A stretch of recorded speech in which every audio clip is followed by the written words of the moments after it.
Bonjour à toutes et tous et bienvenue sur ce 15e épisode de la série. Au fil des derniers, on a vraiment parlé de tous les concepts de base de la programmation en C# sur Unity. Aujourd'hui, j'aimerais introduire un élément un petit peu plus avancé mais pas forcément plus compliqué. Si vous avez suivi ou que vous êtes en train de suivre certaines séries de la chaîne, vous en avez peut-être même déjà entendu parler et même peut-être déjà utilisé. Je parle des singletons et du singleton pattern. De manière générale, les avis des développeurs sur le sujet sont assez divisés. Certains trouvent le concept efficace, d'autres sont partagés, et quelques irréductibles en sont carrément venus à le détester, rien que ça. Bref, vous trouverez des avis très différents sur le sujet. Le but de cette vidéo, ce n'est ni de vous pousser à utiliser le singleton pattern à outrance, ni de vous dire de ne pas l'utiliser. Mon but premier, c'est simplement de vous transmettre les connaissances nécessaires pour que vous sachiez ce que c'est que le singleton pattern, comment il fonctionne et comment on l'utilise efficacement. Un singleton bien implanté vous fera gagner énormément de temps et de lignes de code, mais à l'inverse, un singleton mal implanté vous poussera à un moment ou un autre à revoir potentiellement de nombreuses parties de votre code, ce qui engendre forcément une perte de temps, mais nous allons faire en sorte que cela ne vous arrive jamais. Très rapidement, avant de rentrer dans le vif du sujet, je vais insister sur autre chose, un concept de base de Unity, faire communiquer un script A avec un script B. Avec Unity, vous serez forcément amené à un moment à faire communiquer deux scripts l'un avec l'autre. Cela se fait généralement à l'aide de ce qu'on appelle une référence. Et avant de continuer cette vidéo, il est primordial que vous sachiez comment ça fonctionne, et ça tombe bien, j'ai réalisé une vidéo sur le sujet. C'est un concept très simple, un concept de base de Unity, la vidéo que j'ai réalisée sur le sujet est faite pour les débutants, donc vous devriez tous vous en sortir, et surtout il est bien nécessaire de comprendre le fonctionnement des références pour s'attaquer au singleton. L'utilisation de singleton, elle vise à faciliter et accélérer l'accès de plusieurs scripts à un autre même script. Ce que vous pouvez faire en fait avec un singleton, comme vous allez le voir aujourd'hui, eh bien vous pouvez également le faire avec le système classique de référence que je présente dans ladite vidéo. C'est juste que dans certains cas, la référence sera plus pratique que le singleton, et dans d'autres, ça sera l'inverse. Et on passe donc au plat principal, à savoir, qu'est-ce qu'un singleton ? Un singleton est une classe qui est accessible globalement et qui ne peut être instanciée qu'une seule fois. Pour vulgariser, c'est un script qui ne doit exister qu'une seule fois dans votre scène et auquel tous les autres scripts vont pouvoir accéder. Très souvent, vous le verrez dans énormément de tutoriels, y compris les miens, il y a un script qu'on va très souvent transformer en singleton et c'est le Game Manager. Rien ne vous oblige à avoir un script de ce nom et encore moins à le transformer en singleton, soyons clairs, mais comme je l'ai dit, c'est un script très commun qu'on retrouve dans énormément de jeux créés sur Unity, car comme son nom l'indique, il va contenir des méthodes liées à la gestion du jeu, par exemple les conditions de victoire ou de défaite du joueur. Et c'est justement ce qu'on va prendre pour exemple. Commençons par le plus simple possible. On va utiliser le singleton dans sa forme la plus basique. Soyons clairs, cet exemple est complètement démesuré. On n'utilisera jamais de singleton dans un cas aussi simple, mais c'est juste pour qu'on ait uniquement l'essentiel sans aucun surplus et pour que vous puissiez bien comprendre l'essentiel. Et d'ici quelques minutes, on verra un exemple un petit peu plus avancé et surtout concret. Je suis dans une scène quasiment vide. La seule chose que j'ai, c'est une caméra. Pas d'autres scripts ou d'objets présents dans la scène. Je vais aller créer un empty, donc un nouveau GameObject, que je vais m'empresser de renommer en Game Manager. Sur cet objet, je vais ajouter un nouveau component, qui sera un script portant le doux nom de Game Manager. Ce script, je vais pouvoir l'ouvrir et on va maintenant lui ajouter le nécessaire pour en faire un singleton. Un script donc, unique, auquel tous les autres scripts de notre scène auront accès. Pour ça, on va commencer par créer une variable publique, statique, du même type que notre classe, donc Game Manager, comme vous pouvez le voir juste au-dessus.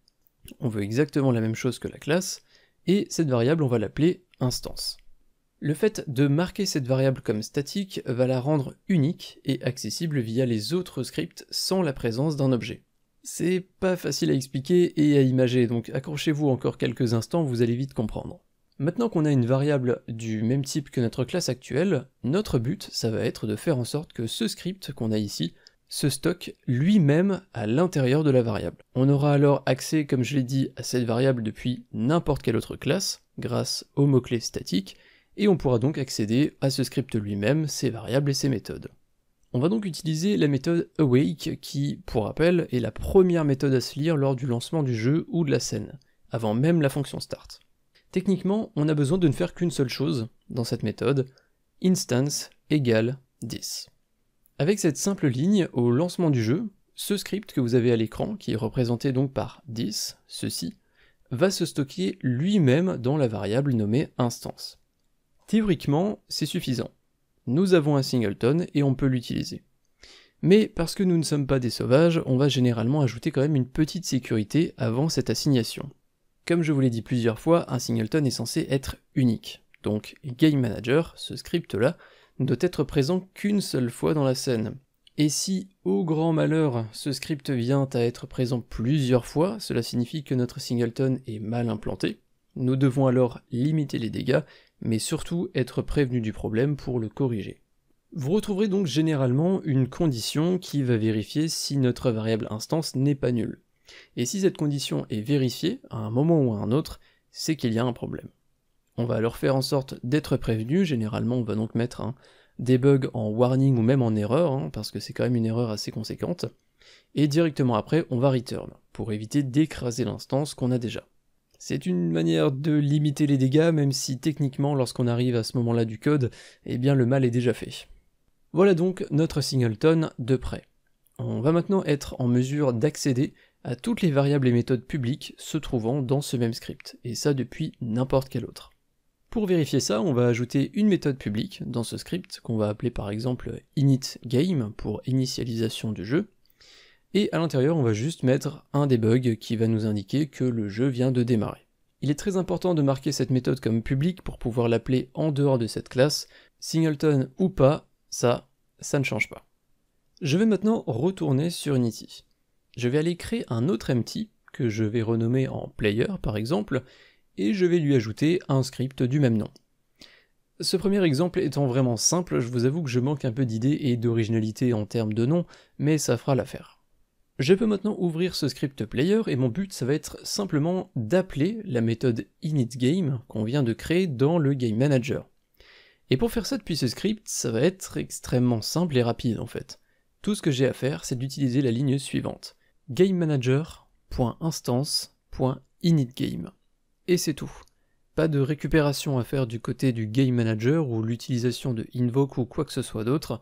Avec cette ligne, on va simplement dire à Unity qu'on veut accéder à la classe Game Manager, et plus précisément à son instance unique, ce qui est donc permis grâce au mot-clé statique qu'on a utilisé un peu plus tôt, et on va appeler dans cette classe pour cette instance la méthode initGame, qui est marquée comme public et donc accessible. On peut alors retourner sur Unity, et là en appuyant sur Play, je vois simplement dans ma console le fameux debug.log qui se trouve dans la méthode initGame de Game Manager, et cette méthode, je l'ai appelée depuis un autre script, donc le script player, grâce au système de singleton. Voilà donc la méthode la plus simple pour mettre en place un singleton. Comme vous pouvez le voir, ce n'est vraiment pas compliqué. Encore une fois, j'insiste sur le fait que cet exemple est extrêmement simple et que on ne devrait pas avoir à utiliser un singleton dans cette situation, mais plutôt une référence. Voyons maintenant un exemple un peu plus concret et visuel. Le principe et le fonctionnement sont toujours les mêmes, je suis toujours sur un jeu très simple, que certains auront sûrement reconnu, avec un personnage que je peux déplacer dans la scène. Il existe 3 solutions pour passer au niveau suivant. La première, c'est de ramasser toutes les pièces. En faisant ça, comme vous pouvez le voir, on a un message de victoire. La deuxième, c'est d'éliminer le serpent en lui sautant dessus. Et la troisième, c'est simplement de grimper l'échelle et d'accéder à la porte. Rien de bien compliqué comme vous pouvez le voir. Ce qu'ont en commun ces 3 possibilités, ces 3 conditions de victoire, eh bien c'est forcément leurs conséquences. Vous l'avez vu, à chaque fois on obtient un écran noir avec le mot victoire qui apparaît. Comment est-ce que ça fonctionne? Eh bien dans ma scène, j'ai un empty, Game Manager, qui possède un script du même nom, Game Manager. Ce script, il ressemble à ça.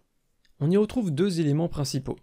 Le fameux singleton, avec la variable statique et la méthode awake, construit exactement de la même manière qu'à l'exemple précédent, et on retrouve une méthode victory qui est celle qui sera appelée par chacune des conditions de victoire. Donc si on ramasse toutes les pièces, on appelle cette méthode, si le serpent est éliminé, on appelle cette méthode, et si on arrive à atteindre la porte, vous l'avez compris, on appelle toujours cette méthode. Je ne vous ai pas mis le vrai code qui va faire apparaître le message à l'écran, etc. Ça ne nous intéresse pas vraiment.